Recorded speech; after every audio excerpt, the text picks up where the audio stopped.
રાજ્યમાં ફરી પકડાયું drugs. Junagadh એસઓજીએ drugs સાથે બે યુવતીઓને સાથે એક યુવકની પણ ધરપકડ કરી છે. આરોપીઓ બાઇક પર જઈને માંગરોળમાં ડ્રગ્સનો સપ્લાય કરવાના હતા, પણ એ પહેલા જ તેઓ એસઓજીના સકંજામાં આવી ગયા.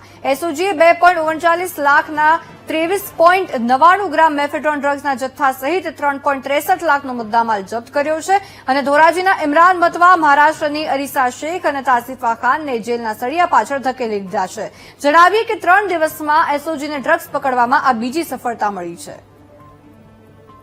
સંવાદદાતા જય આપણી સાથે ફોનલાઈન પર જોડાયા છે. જય, જૂનાગઢ એસઓજીને ડ્રગ્સ પકડવામાં 3 દિવસમાં બીજી સફળતા મળી છે. માંગરોળ ડ્રગ્સ સપ્લાય કરવાના હતા, પરંતુ પકડાઈ ગયા છે આ શખ્સો. શું વિગતો?